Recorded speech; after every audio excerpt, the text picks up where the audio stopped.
오늘 제목이 세상과 소통하는 법이에요. 소통하는 법.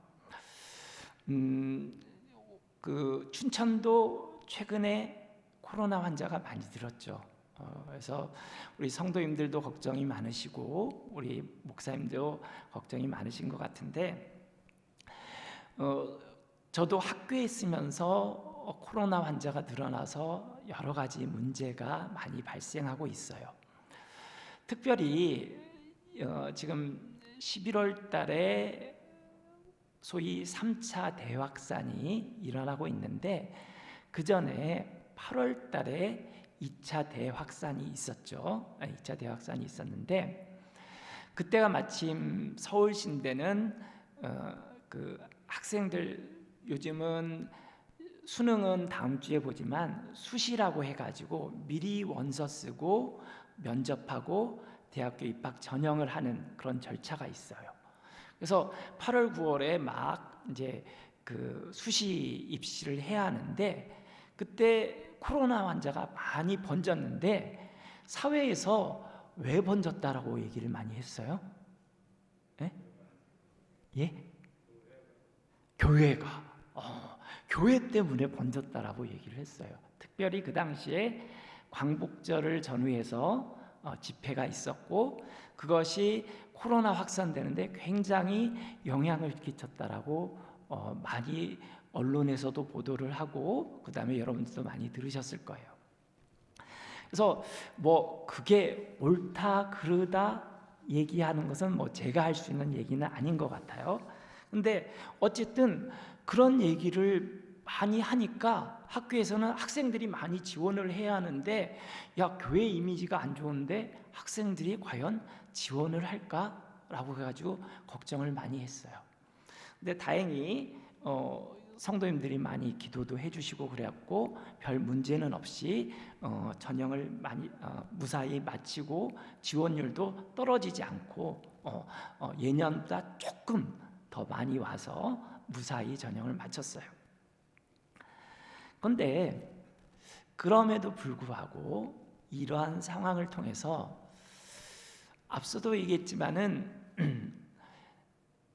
그 교회가 자기 목소리를 낼 필요는 있어요. 굉장히 조심스러운 얘기인데 목소리를 낼 필요는 있는데, 저는 어떤 목소리를 내느냐, 그거는 제가 할 수 있는 얘기는 아닌 것 같고, 그거는 다른 교수님이나 다른 목사님이 얘기해 줄 거라고 생각이 들고, 과연 이 방법이 옳았을까? 혹은 오늘 성경 말씀에 보면은 예수님께서 제자들을 보내시면서 두 가지가 이 세상을 향해서 나가는데 필요하다라고 얘기를 하셨어요. 그게 뭐죠? 예? 뱀같이 지혜롭고, 여기 나왔네요. 그 다음에 비둘기같이 순결하라고 얘기하셨어요. 과연 지혜로운 방법이었을까? 그거를 한번 같이 생각을 좀 해보려고 해요. 여러분들, 우리나라의 기독교인들이 한 어느 정도 되는지 아세요? 기독교인들, 예? 800만, 이야, 거의 정확하게 아시네요. 거의 정확하게. 실제로는 저희 기독교 인구를 가장 정확하게 재는 방법은 인구 센서스인데, 2015년도 인구 센서스에 약 970만 명 정도가 나왔어요. 그런데 970만 명에서 2단 빼면은 한 870만 명 정도 되고, 그 다음에 요즘은 그 예수님을 믿기는 믿는데 교회에 안 나가는 분들이 많기 때문에 그 인원들 빼면은 거의 800만 정도 돼요. 거의 정확한 숫자인데, 그럼 우리나라 인구는 얼마나 되죠?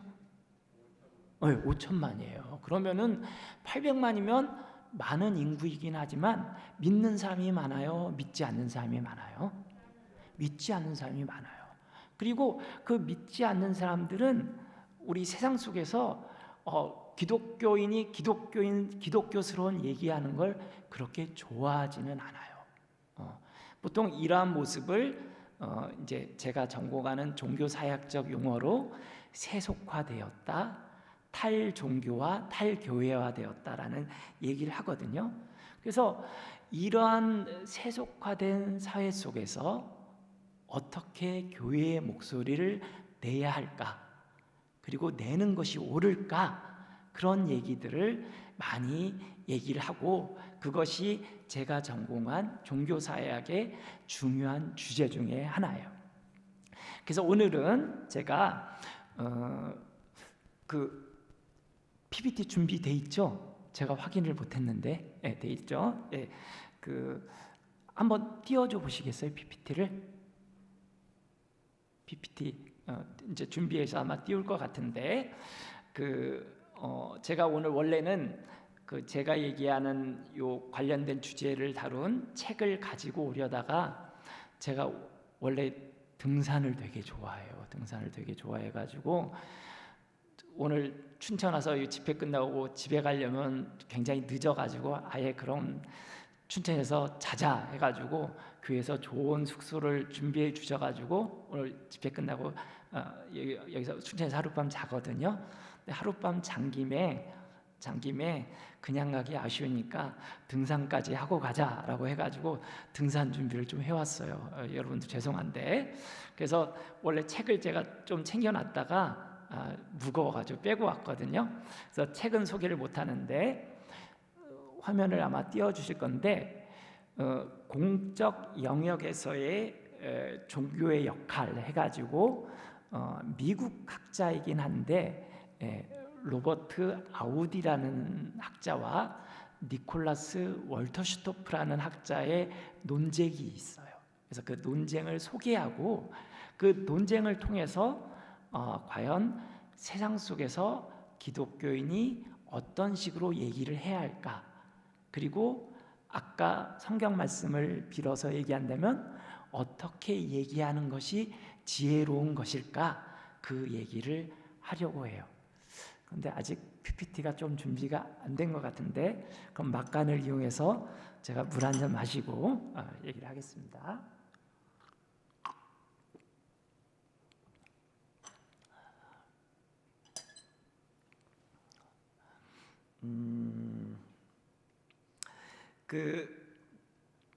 요 얘기는 책은 영어로 돼 있기 때문에 우리말로는 번역이 안 돼 있는데, 제가 그 책에 있는 내용을 조금 요약을 해가지고 따로 논문을 썼어요. 그게 제가 쓴 책 오늘의 사회, 오늘의 종교라는 책에 다종교 사회에서의 긴장과 공존이란 제목으로 되어 있는데, 뭐 혹시 필요하면은 나중에 뭐 제 이름 쳐보면 관련된 거 나올 수 있기 때문에 여러분들 궁금하신 분들은 논문을 볼 수 있을 것 같습니다.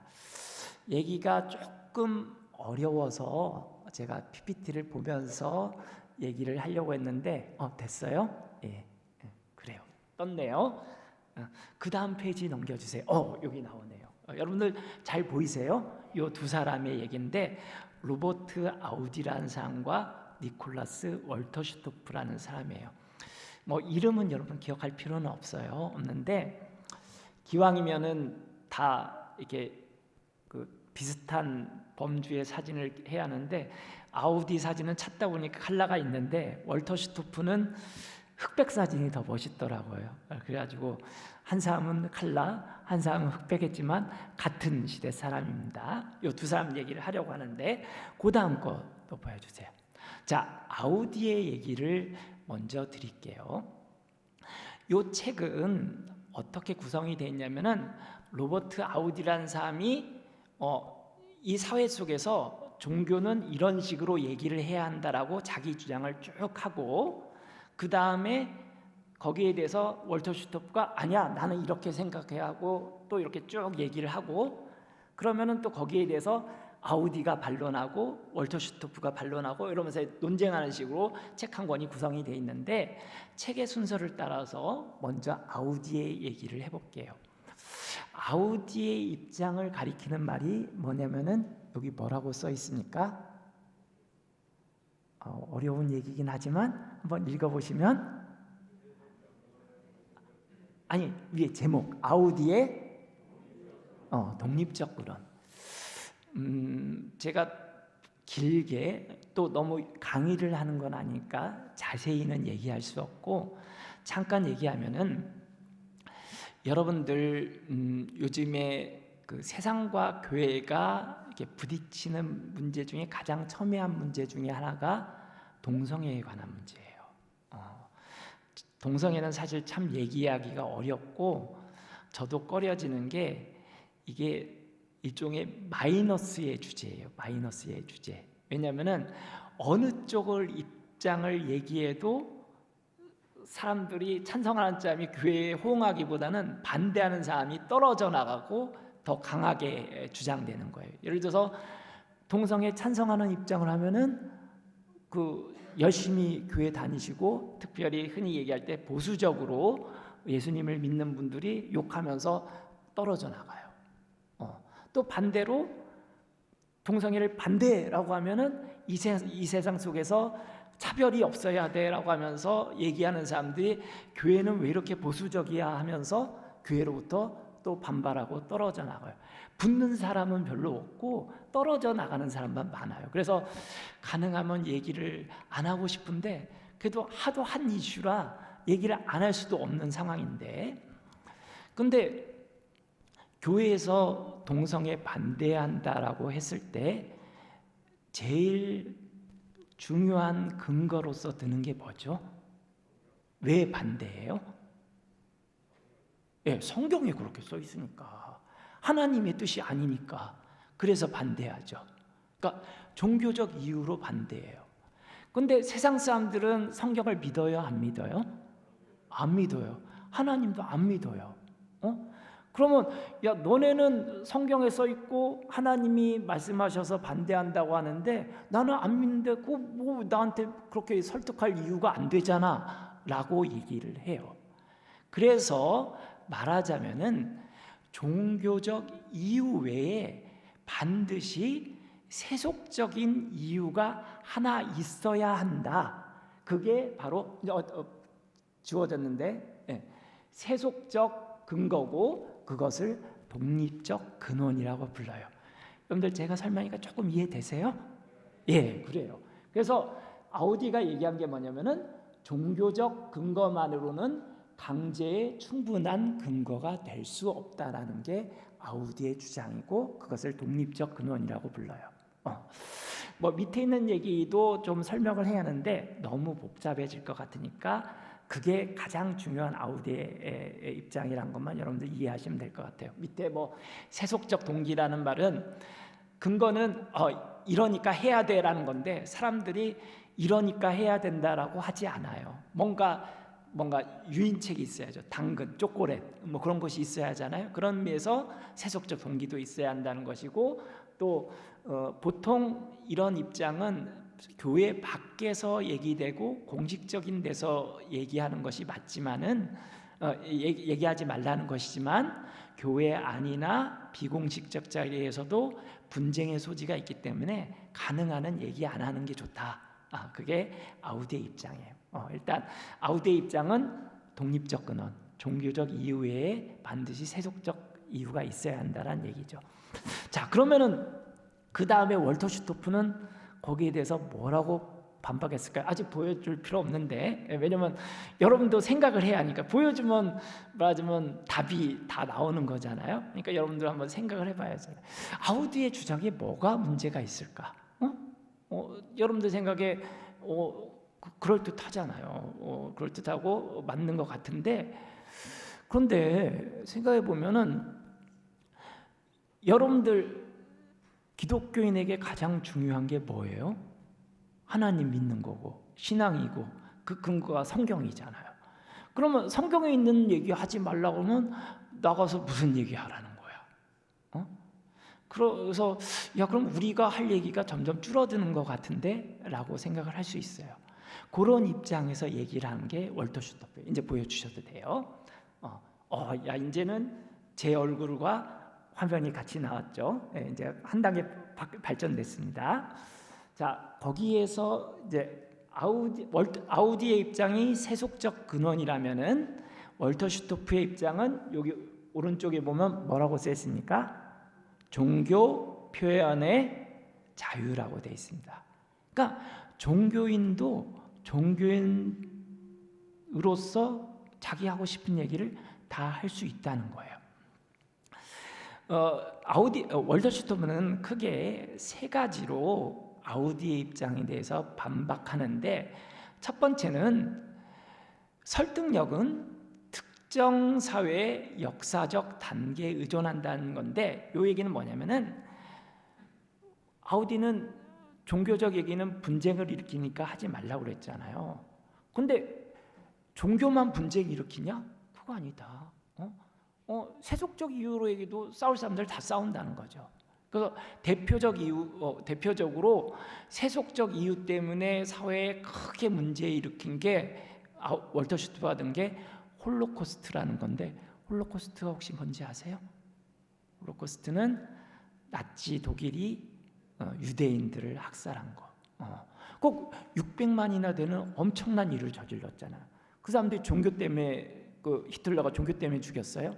그렇지는 않아요. 물론 유대인이라는 특성이 있지만은 종교가 일으키는 문제보다 세속적인 이유로 더 큰 문제들이 일어난다. 그 종교만 갖고 뭐라고 할 건 아니다라는 거죠. 또 한편으로 보면은 종교가 나쁜 것만 있냐? 종교가 오히려 더 좋은 일도 많이 한다는 거죠. 여러분들, 우리나라는 정치적으로 어떤 국가예요? 무슨 주의? 민주주의 국가예요. 민주주의 국가의 가장 중요한 이념이 뭐냐면 자유와 평등, 뭐 그런 건데, 이런 자유와 평등이 어떤 정신에서 나왔냐면 바로 기독교의 정신에서 나왔어요. 그러니까 우리가 지금 상황에서 종교가 분쟁 일으킨다고 하지만 종교가 꼭 나쁜 것만 있었던 건 아니에요. 그러니까 종교라고 해서 나쁜 것만 있었던 것 아니고, 세속적 근거라고 해서 항상 좋았던 것만 있는 것도 아니다. 그러니까는 종교라고 해서 막는 것은 문제가 있다라고 얘기를 하는 거죠. 첫 번째 그거고, 두 번째 넘겨주세요. 자, 두 번째는 아까 아우디가 얘기했던 독립적 근원이라는 것에 대해서 아우디와 월터 슈토프가 조금은 다르게 해석을 해요. 이게 점점 더 어려운 얘기로 가버리는 것 같기도 한데, 아우디는 말하자면 여기 보면 뭐라고 써 있냐면 분리주의적 입장이라고 써 있어요. 분리주의라는 말은 종교와 말하자면 국가 또는 어떤 공적 영역, 그런 정치, 뭐 그런 사회 문제, 이런 것들은 가능한 분리해야 한다. 연결하게 되면 골치만 아프고 분쟁 나니까 같이 엮어서 얘기하면 안 된다라는 게 아우디의 입장인데, 거기에 대해서 월터 슈토프는 꼭 분리할 필요는 없다는 거예요. 다만 공평하면 된다는 거예요. 공평. 그것을 여기 뭐라고 써놨냐면 불편, 부당성. 그러니까 어느 편 들지 말고 어느 쪽 당에 가지 말고, 여기서 원래 당은 정당할 때 정당성 할 때 그것이긴 한데, 어쨌든 그렇게 한쪽으로 치우치지 않으면 된다는 거예요. 그래서 서로 다른 종교에서 한쪽 편 들지 않고, 그 다음에 종교인과 비종교인 사이에서 편들지 않으면 공평하게 하면은 종교적 이유도 충분히 가능하다라는 게 월터 슈토프의 얘기고, 마지막으로 넘겨보면은 세 번째로 얘기하는 건 뭐냐면 자유민주주의 원리는 모두에게 평등한 목소리를 낼 기회가 있다는 거예요. 그런데 종교인이 아닌 사람들은 자기 목소리를 다 내는데, 종교인들은 종교인 여러분들 내면은 기독교인은 누구의 모습을 닮아가는 게 기독교인이에요? 예수님을 닮아가는 게 기독교인이에요.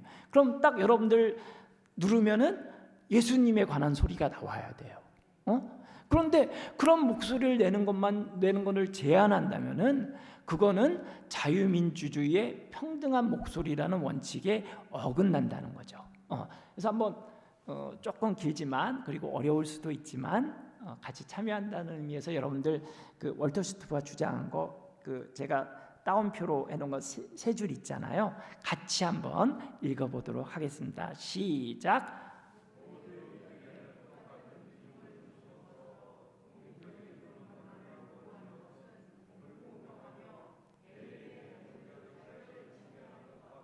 예, 그럼 월터 슈토프는 결국 어떤 주장을 하는 거예요?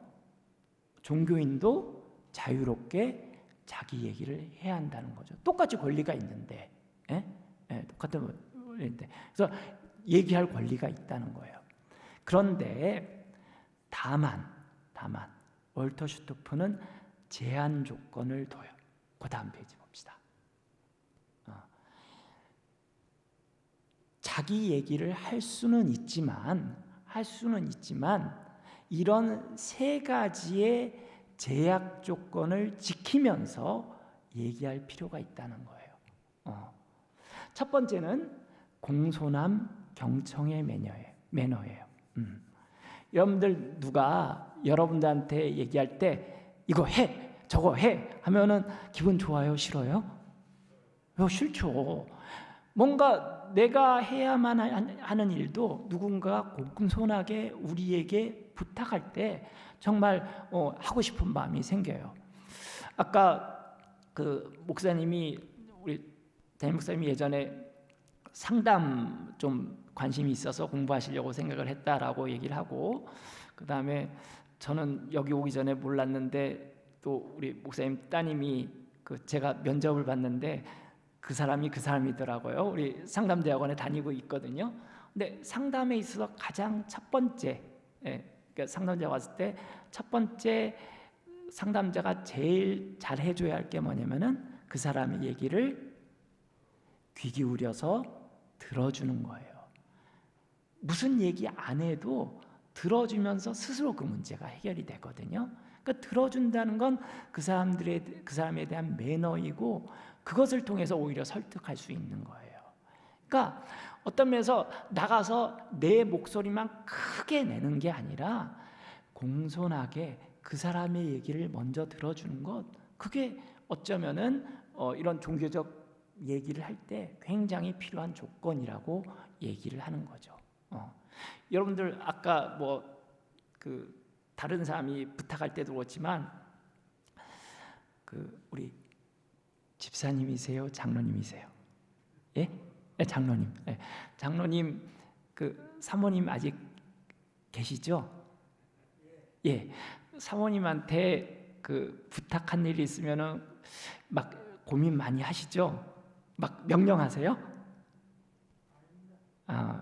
요즘 저기 장로님이나 우리 남성 성도님들이 우리 여성 성도님들한테 잘해야지 집에서 편하다는 그런 얘기를 많이 하는데 아마 장로님은 잘하실 것 같아요. 그러니까 우리가 집에서 배우자에게 뭔가 부탁을 하거나 또는 자녀들에게 얘기를 할 때도 고민 많이 하고 상황도 봐가면서 그래서 뭔가 전략을 짜서 얘기를 하잖아요. 그러니까 자기 얘기를 할 수는 있어요. 기독교인이 얘기를 할 수 있어요. 그런데 어떻게 하냐가 중요하다는 거예요. 공손하게 그 사람의 얘기도 들어주면서 매너 있게, 오히려 그게 그 사람을 설득시킬 수 있는 비결이에요. 두 번째는 법에 의해 제시된 규칙을 준수해야 한다는 거예요. 우리가 기독교인이고 하나님 나라의 백성이지만 또한 이 땅에서 살고 있잖아요. 그러면은 대한민국의 법과 규칙을 지켜야죠. 그걸 안 지키면은 때로는 우리의 그러니까 동기를 더욱 기뻐 보시는 하나님 앞에서는 부끄러움 없을지 모르지만 사람들이 욕할 수 있어요. 그럼 사람들에게 욕을 먹으면서 사람들이 욕할 때 우리가 하는 얘기를 그 사람들이 귀 기울여 들을까요? 그렇지 않아요. 그러니까 우리가 우리 얘기를 하지만 정해진 룰은 지켜가야 한다는 거예요. 그런 면에서 법에 의해 제시된 규칙을 준수하는 게 필요하고, 그다음에 세 번째는 이익 달성이 아닌 정의의 추구. 기독교인들이 열심히 얘기하는데 결국은 교회 좋은 일만 시켰다. 기독교인들만 좋은 거 만들어줬다라고는 사람들이 별로 좋아하지 않아요. 그러니까 우리의 이익이 아니라 사회 전체의 이익이 될 수 있는 정의로운 것을 우리가 추구할 때 다른 사람들도 우리의 목소리를 듣고 고개를 끄덕일 수 있는 거예요. 그래서 종교인이 종교적 목소리를 낼 수는 있지만 이러한 조건에 합당하게 해야 하고, 이러한 조건에 합치한다면은 종교적 의사 표시 또한 자유롭게 표명될 수 있다라고 월터 슈토프는 얘기하고 있어요. 또 이 얘기 들으니까 이 얘기가 맞는 것 같죠? 예, 그래요. 거기에 대해서 이제 너무 복잡하게 하면 안 돼서 이제 짧게 할 텐데, 아우디가 또 반론을 해요. 아우디가 또 반론하는데, 아우디는 뭐라고 하냐면은 독립적 근원에 두 가지 입장이 있다라고 얘기해요. 그게 강한 입장과 약한 입장인데, 여기부터는 뭐 그냥 안 들으셔도 되긴 하는데 시작했으니까 그래도 계속 하겠습니다. 강한 입장은 뭐냐면은 종교적 이유가 모든 결정을 할 때 하나도 포함이 되면 안 된다는 거예요. 그러니까 세속적 이유로만 결정을 해야지 종교적 이유는 배제돼야 한다는 거죠. 그게 강한 입장이에요. 그런데 약한 입장은 뭐냐면은 종교적 이유가 포함될 수는 있지만은 반드시 세속적 이유도 같이 있어야 한다는 거예요. 아까 독립적 근원이라고 했죠. 그래서 말하자면은 모든 게 세속적 이유여야 한다면은 강한 입장. 근데 적어도 하나의 세속적 입장은 포함돼야 한다고 하면 약한 입장인데, 아우디는 나는 약한 입장이다. 그래서 종교적 입장을 배제하는 것은 아니다. 하지만 적어도 하나의 세속적 이유를 가져야 한다라고 얘기를 하고 있는데, 이 말은 맞아요. 맞는데 그거에 대해서 월터 슈토프는 그거는 세속적 이유는 전략의 문제이지 진리의 문제는 아니다라고 얘기해요. 그건 뭐냐면은 전략적으로 우리가 접근할 때, 아까도 얘기했지만 여러분들 동성 얘기할 때 성경 갖고 얘기하면 그 사람들이 나 성경 안 믿는데 성경에서 얘기한다고 내가 들어야 돼? 라고 반발할 수 있어요. 그러니까 얘기를 해서는 안 된다라고 하는 당위적인 문제는 아니라는 거예요. 그게 진리의 문제거든요. 진리의 문제는 아니지만 전략에 있어서 그러니까 중요한 건, 얘기를 하는 것은 내가 얘기하는 것 자체로 만족하는 거 아니잖아요. 그걸 통해서 그 사람에게 나의 입장을 설득시키고 그것을 실천하는 게 중요하잖아요. 그렇다면은 내 얘기만 하는 게 아니라, 해도 되지만 어떻게 그 사람을 설득시킬까, 그런 전략적인 것이 필요하고, 그런 면에서는 세속적 근거가 필요하다는 거예요. 다음 보겠습니다. 여러분은 누구의 입장을 지지하세요? 제가 장로님 아까 여쭤봤으니까 제 얘기가 다 이해는 됐는지 궁금하긴 한데, 장로님 어느 정도 이해되셨어요? 조금 어려우시죠? 예. 그래서 일단은 교회가 세상을 향해서 나갈 때 세속적 이유가 반드시 있어야 한다라는 것은 아우디 입장이고, 그 다음에 세속적 이유가 있어야지만 그것은 전략의 문제이지 종교인이 자유롭게 얘기할 수 있다. 다만 여러 가지의, 아까 얘기한 세 가지의 제약상을 지키면서 하는 게 필요하다라는 게 월터 슈토프의 입장인데, 어느 쪽이 더 장로님 입장에는 맞으세요? 예, 월터 슈토프. 저도 사실은 이제 아무래도 종교인이다 보니까 월터 슈토프의 입장을 더 지지하게 돼요. 왜냐면 종교이니까 내 얘기 하고 싶거든요. 그래서 월터 슈토프의 입장을 지지하는데, 그럼에도 불구하고 중요한 거는 내 얘기만 할 게 아니라 그것을 얘기하기 위한 조건을 지키고, 또 아까 여기 나온 대로 말하면은 어떻게 전략을 가져올 것인가라는 것이 굉장히 중요하다고 생각이 들어요. 어쩌면 아까 제가 초반부에 8월 달에 코로나 확산에 대한 얘기를 했어요. 코로나 확산에 대했는데 욕을 먹는 이유가 여러 가지가 있고 꼭 욕을 먹는 게 정당에서만 욕을 먹는 것은 아니에요. 그래서 그런 부분은 우리가 조금 반론을 제기를 해야겠지만, 그럼에도 불구하고 우리가 조금 더 생각해 봐야 할 것은 뭐냐면은, 우리가 자기 주장을 할 수는 있어요. 자기 주장을 할 수는 있어요. 그리고 자기 주장도 어떤 면에서는 이제 기독교인도 그 어떤 신앙의 성향에 따라서 다른 얘기를 할 수는 있어요. 누가 옳고 누가 그런지 제가 판가름할 수 있는 것은 아니에요. 아닌데, 다만 얘기의 내용도 중요하지만 얘기하는 방식이 중요하다는 거예요. 얘기하는 방식이. 얘기하면은 설득할 수 있어야죠. 그리고 하나님께서 우리에게 주신 것은 그 얘기만 하라는 게 아니라 그 사람을 설득하고 이 사회 속에서 하나님의 뜻을 실현하려는 것이기 때문에 그에 맞는 전략이 필요해요. 그리고 그것을 위해서는 우리의 본문의 말씀처럼 뱀처럼 지혜로울 필요가 있는 거죠.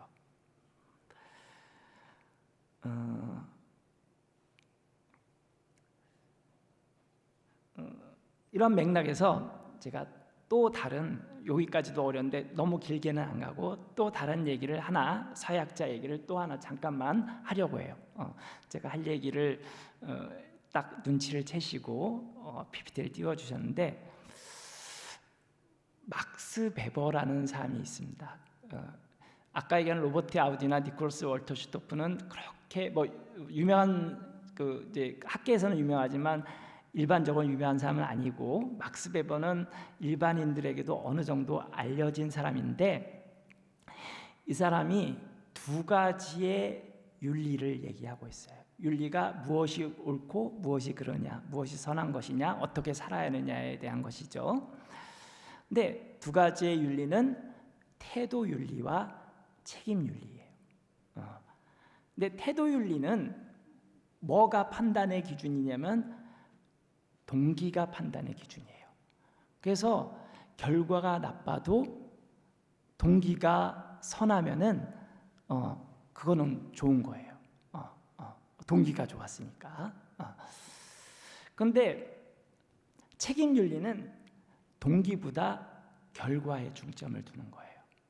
아무리 동기가 좋아도 결과가 나쁘면 소용이 없어요. 제가 정치 얘기는 별로 하면 안 좋은데 그 얘기를 하는 순간 하지 말 걸 그랬다는 생각이 들었는데, 시작했으니까 잠깐만 하고 난다면은, 그 현재 정부에서 소득주도 성장이나 부동산 정책 같은 게 굉장히 결정적인 실책으로 얘기되고 있어요. 여러분들도 동감하신지 모르겠는데, 그런데 정부에서 하는 얘기 중에 의도는 좋았다라는 거예요. 그러니까 맞으면 어려운 사람들이 소득을 많이 갖게 해서 그걸 통해서 성장을 하고 부동산 문제를 좀 이게 잘 해결하는 그런 의도는 좋았다는 거예요. 저도 동감해요.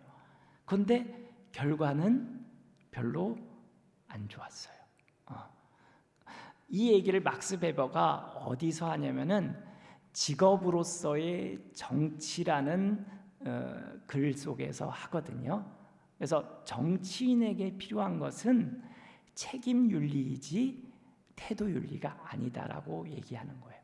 그런 면에서는 일단 결과가 안 좋았으니까 요거는 좀 안 좋은 거죠. 낙제인데, 우리 그리스도인의 자세에 있어서도 요 두 가지가 다 필요한 것 같아요. 자, 먼저 하나님 앞에 볼 때는 어떤 게 더 중요할까요? 하나님 앞에 볼 때는, 하나님 앞에는 동기가 더 중요해요. 우리가 못할 수도 있죠. 그런데 그 마음가짐 자체가 좋았다면 하나님은 그거 보고 기뻐하시고 받아들이시는 거예요. 그러니까 하나님 앞에서는 태도 윤리로 좋게 해요. 그런데 다른 사람들 앞에서, 특히 기독교인이 아닌 세상 사람들 앞에서는 결과로 말해야 돼요. 책임질 수 있어야 돼요. 아무리 내가 동기가 좋았다고 해도 결과가 나쁘면 의미가 없어요. 그래서 아까 이제 정부의 정책에도 그런 두 가지 정책 실패했다면 그거에 대해서 좀 더 고민하고 좀 더 깊이 심사숙고하고 실험하고 그런 노력들이 필요하다고 볼 수 있는데, 마찬가지로 우리가 세상 사람들 앞에 나갈 때는 우리의 동기가 좋았어, 그런 의도에서 얘기한 거야 라고 해도 아무 소용이 없어요. 아무 소용이 없지는 않겠지만 별로 소용이 없어요. 결과에 대해서 고민하고 이것이 그들에게 어떤 반응을 불러일으킬까 심사숙고하고 그 다음에 여러 가지 어떤 실험도 거치고 그러면서 나갈 필요가 있어요. 우리는 이 세상 속에서 뱀처럼 지혜로워야만 해요. 결과가 나쁘면은 하나님 앞에서는 변명거리가 되지만 세상 앞에서는 변명이 될 수 없어요. 자, 전략을 위해서는 지혜가 필요하고, 그 다음에 좋은 결과를 얻기 위해서는 우리가 지혜로워야 돼요. 자, 이제 제가 주어진 시간이 많지는 않은데 하나만 더 얘기를 할게요. 자, 그러면은 좋은 결과를 얻기 위해서 그냥 개인적인 노력만 하면 될까? 물론 개인적 노력 필요하죠. 그런데 또 다른 것 무엇이 필요할까? 제가 아까 목사님이 소개를 해주셨는데 공부를 기억을 하실지 모르겠지만 독일에서 공부를 했어요. 사실 공부를 일찍 하러 간 건 아니에요. 일찍 하러 간 건 아니고 제가 청소년 사역에 관심이 있어서 대안학교도 하고 그 다음에 가출 청소년을 위한 쉼터도 하고 그러다가 다 말아먹고 그래서 어떻게 할까 하다가 뭔가 좀 새로운 것들을 모색해 보기 위해서 독일로 공부를 하러 갔는데, 제가 공부를 하러 갈 당시에 한국은 IMF 이후에 금융위기까지 가면서 상당히 어렵고 그래서 노숙자들이 많았어요. 그래서 노숙자들 많아지니까 교회에서 밥도 주고 그 다음에 오면은 이렇게 좀 용돈도 좀 주고 차비도 주고 그렇겠죠. 그런데 독일에 가 보니까 독일 교회는 그렇게 안 하더라고요. 독일 교회는 안 하더라고요. 그래서 처음에는 독일 교회는 이게 좀 이런 하나님의 사랑이 부족한가 보다 하는 생각도 좀 했는데 좀 자세히 보니까 할 필요가 별로 없더라고요. 왜 없었을까요? 사회 제도 자체가 이미 그런 사람들의 어려움 같은 걸 해결해 줄 수 있는 제도적 안전망이 되어 있는 거예요. 그러니까 특별히 교회가 나서서 그런 일을 할 필요가 없는 거죠.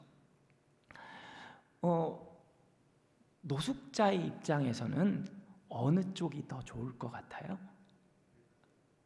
교회에 와서 밥 한 끼 얻어먹고 용돈 받아가는 게 좋을까요? 아니면 제도적으로 고정적으로 그들이 살아갈 수 있도록 도움을 받는 게 좋을까요? 후자가 더 좋을 거예요. 우리의 노력은 특별히 현대 사회에서는 개인적 변화가 필요 없는 것은 아니지만 제도적인 부분에서 바꿔야 할 것도 있어요. 혼자 힘으로 할 수 있는 것은 아니지만 그런 데 대한 관심을 가질 필요가 있어요. 앞서서 제가 서울신대 입시 문제를 말씀을 드렸는데, 서울신대 또 요즘 문제 중에 하나가 서울신대 하면은 기도 열심히 할 것 같죠. 또 성경 말씀 열심히 볼 것 같죠. 그런데 요즘에는 예수님 안 믿는 사람도 많아지고 있어요. 예수님 안 믿는 학생들이 한 40% 정도 돼요. 엄청나게 많죠. 이런 상황이 한편으로는 기회일 수 있어요. 왜냐하면은 서울신대에 온 안 믿는 학생들한테 예수님을 전하고 그들을 잘 훈련시켜서 이 세상으로 내보내면 되니까. 그런데 또 문제가 뭐냐면은 서울신대 원래의 분위기는 막 수련회도 하고 채플도 열심히 드리고 그 다음에 기도도 열심히 하는 거였는데 이 친구들은 그게 싫은 거예요. 그러다 보니까 막 반발도 하고 그러다 보니까 학교 문화가 조금씩 바뀌고 있어요. 심지어는 그 작년에 무슨 일이 있었냐면은 학교 기숙사에 살면은 의무적으로 새벽 기도회를 참석을 해야 하거든요. 근데 이 새벽 기도회를 의무적으로 참석하게 하는 것은 인권에 대한 문제가 있다라고 해서 국가인권위원회에 고발을 해버렸어요. 그래가지고 인권위에서 학교에 대해 경고하고 그래갖고 발칵 뒤집힌 적이 있거든요. 그래서 이런 것들이 굉장히 지금 서울신대 문제가 되고 있는데 이런 문제를 어떻게 해결을 할까 하는 건데 왜 그렇게 됐냐면요. 예전에는 서울신대에 오려면은 그 최소한 세례를 받은 학생이어야 했어요. 그래서 세례 증서 같은 게 있어야 했거든요. 장희동 맞죠, 목사님? 예. 그런데 이게 그 헌법 제가 11조였나? 예, 맞습니다. 제가 써왔는데 헌법 11조 1항에 보면은 종교에 의한 차별 금지라는 조항이 있기 때문에 이게 헌법에 위배된다라고 해서 종교 차별이다라고 해서 종교를 이유로 당락을 결정하지 못하게 돼 버렸어요. 그렇게 되면서 서울신대에 비신자들이 많이 들어오기 시작했다는 거죠. 서울신대의 문제만이 아니라 미션 스쿨에서도 여러분들 기독교를 정식으로는 가르칠 수 없습니다. 종교 과목을 기독교와 다른 종교를 공평하게 해서는 가르칠 수 있지만 기독교만을 가르칠 수는 없습니다. 기독교 사회복지기관에서도 기독교적 프로그램을 운영하기가 쉽지가 않습니다. 그게 다 종교차별에 걸리기 때문에 그래요. 이거는 나름대로 이해가 되는 측면도 있어요. 그런데 어떤 면에서 내가 다른 종교니까 기독교를 거부할 권리도 있지만 이거는 어떤 면에서 소극적인 권리예요. 소극적인 권리인데 내가 기독교인답게 교육받을 권리도 있는 거잖아요. 또는 기독교적인 프로그램을 통해서 사회복지에서 더 많은 그 변화를 이끌어낼 수 있는데 종교적 이유라는 것만으로 그것을 못하게 하는 건 문제가 있을 수 있잖아요. 그런데 여기에 근본적인 문제는 제도의 문제라는 거죠. 그런 제도와 관련해서 국가별로 이런 종교를 다루는 모형이 조금씩 달라요. 그 다음 보여줄까요? 예. 여기 이제 사람 이름은 더 이상 언급을 안 할 텐데 하나만 잠깐 언급하면은 두 명의 이름이 나오는데 앞에 볼랍자르라는 사람이 나오죠. 이 사람은 언급하는 이유가 제 선생님이에요. 제 선생님이어서 다른 사람 이름은 빼도 우리 선생님 이름 한번 불러드려야 할 것 같아서 볼랍자르라는 분이 한 건데 조금 오래된 일이긴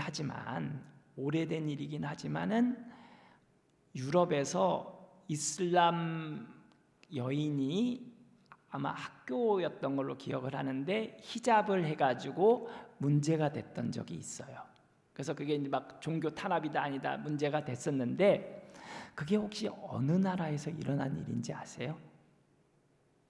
너무 오래돼서 모를 수 있는데 프랑스에서 일어난 일입니다. 그런데 프랑스는 그 이슬람 종교 상징만 문제가 되는 게 아니라 공적 영역에서는 모든 종교적인 상징을 못하게 돼 있어요. 그게 이제 따지고 보면 프랑스 혁명 이후에 카톨릭이 좀 왕정을 편들면서 좀 된 경험들이 그렇게 하게 되는 건데, 그러니까 히잡을 한 게 프랑스가 아니라 다른 나라였으면 다른 반응을 가져왔다는 거죠. 예를 들어서 미국은 지금 뭐라고 써 있죠? 자유형이에요. 미국에서는 문제가 안 돼요. 왜냐하면 그거는 개인의 자유이기 때문에. 그러니까 미국은 개인의 자유를 존중하는 방향으로 나가고 프랑스는 통합 계몽령이라고 해서 공적 영역에서 종교적인 것들을 엄격하게 금지해요. 아까식으로 말하면 아우디적인 거죠. 아우디적인 거다 보니까 그런 거는 이슬람의 히잡뿐만 아니라 십자가든 뭐든 하면 안 돼요. 그런 국가의 모형에 따라서 종교가 공적 영역에서 할 수 있는 여지가 상당히 차이가 난다는 거죠. 근데 미국은 개인의 자유이긴 하지만 또 중요한 것 중에 하나 국가와 종교가 엄격하게 분리되어야 한다는 것이 있기 때문에 어떤 국가가 종교적 행위를 지원하거나 그런 것을 못하게 되어 있습니다, 공식적으로. 근데 제가 조금 우리나라에서 제 종교인의 입장에서 도입했으면 하는 모델은 네덜란드의 모델이에요. 네덜란드의 모델은 흔히 이제 전문 용어로는 기둥화라고 얘기하고 그걸 한자로 표현하면 지주화라고도 하는데, 뭐냐면 네덜란드 사회는 몇 개의 기둥이 있어요. 하나는 종교를 안 가진 사람, 세속적 기둥. 그 다음에 개신교를 믿는 사람, 개신교 기둥. 그 다음에 카톨릭을 믿는 사람, 카톨릭 기둥. 이렇게 있고, 그 기둥 안에서는 자신의 종교적인 입장을 마음대로 표현할 수가 있어요. 그래서 학교의 인원을 뽑을 때도, 학생들 뽑을 때도 우리 학교가 정말 필요로 하는 사람이면은 뭐 기독교인만 뽑을 수도 있어요. 그 다음에 교과목을 가르칠 때도 우리의 철학은 창조론이다 하면 창조론 가르칠 수도 있어요. 다른 데서는 진화론 가르쳐도, 물론 뭐 진화론 가르치겠다면 가르칠 수도 있는 거고, 동성애 같은 경우도 우리의 철학이 그렇다면은 그 입장을 가지고 그 종교 안에서 그것을 구현할 수가 있어요. 그렇다고 해서 국가가 지원을 끊는다거나 그렇지는 않아요. 물론 네덜란드도 최근에는 조금 바뀌어가고는 있어요.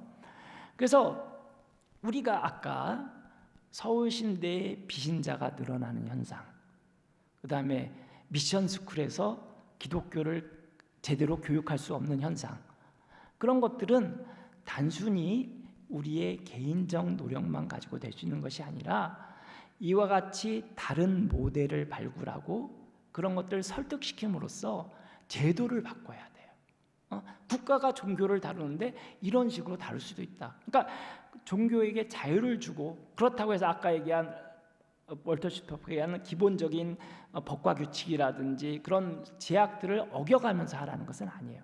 그런 것을 지키는 한에서 자율성을 주고 그 가운데서 우리가 하고 싶은 교육을 할 수 있게, 우리가 할 수 있도록 어떤 공간을 갖는 것, 그런 노력이 우리에게 필요하다는 거예요. 자, 이제는 제가 시간도 많이 됐고 이제는 얘기를 마무리해야 할 것 같아요. 제가 본문에서 얘기한 것, 우리가 이 세상을 향해서 나갈 때 예수님께서 제자들에게 얘기하셨고, 또 제가 그것을 통해서 여러분에게 드리고 싶은 말씀, 우리는 뱀처럼 지혜로워야 돼요.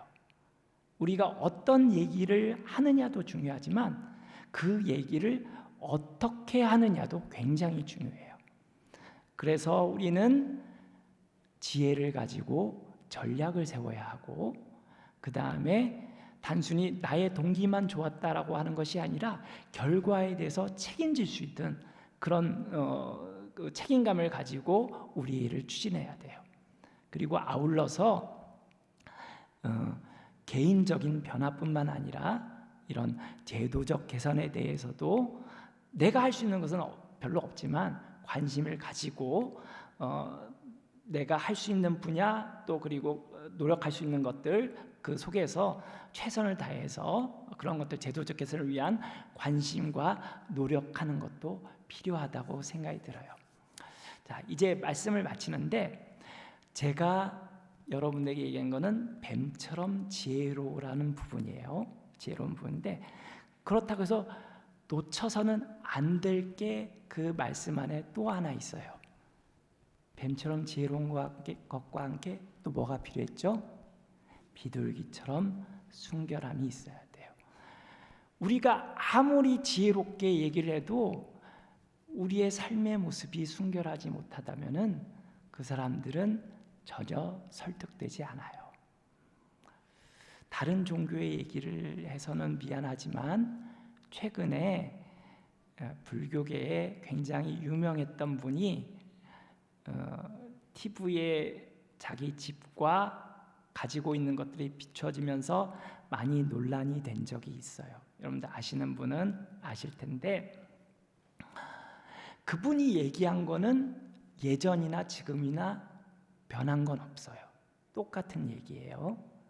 그런데 그 사람의 삶이 보여지면서 그 사람의 삶을 사람들이 인정할 수 없다고 생각하게 되면서 그 사람이 했던 얘기는 모두가 설득력을 잃어버리게 됐어요. 우리가 아무리 지혜롭게 얘기해도 우리의 삶이 순결하지 못한다면 그것은 세상 사람들 앞에 설득력을 가질 수 없어요. 지혜롭지만 또 한편으로 우리가 순결할 수 있도록 노력해야 하고, 그런 지혜와 순결함을 모두 갖춘 우리 춘천중앙교회 성도님들 되시기를 주님의 이름으로 축원합니다. 아멘. 잠깐 기도하겠습니다. 주님, 부족한 종이 말씀을 전하였습니다. 잘못 전한 부분이 있다면 주님께서 제하여 주시고, 주님께서 제자들을 보내시면서 말씀하신 것처럼 우리가 이 세상을 향하여서 지혜롭게 책임을 가지고, 또한 나 자신의 변화뿐만 아니라 제도적인 변화까지도 우리가 고려하고 관심을 갖고, 그래서 주님의 뜻을 이 땅에 실천할 수 있는 그런 우리가 될 수 있도록 인도하여 주시옵소서. 하지만 지혜에만 매몰된 나머지 우리의 순결함을 잃어버리는 그런 어리석은 자가 되지 않도록 주님 또한 인도하여 주시옵소서. 우리의 발걸음 하나하나 지켜주시고 늘 주님 앞에서 지혜로움과 순결함을 돌아보면서 나아가는 우리 모두가 될 수 있도록 주님 인도하여 주시옵소서. 지금은 우리를 사랑하시는 예수 그리스도의 은혜와 하나님 아버지의 무한하신 사랑과 성령님의 인도하심이 하루하루를 뱀처럼 지혜롭게, 비둘기처럼 순결하게 살아가기 원하는 춘천중앙성결교회 성도님들 머리머리 위에 지금부터 영원까지 함께 하시기를 간절히 축원합니다. 아멘.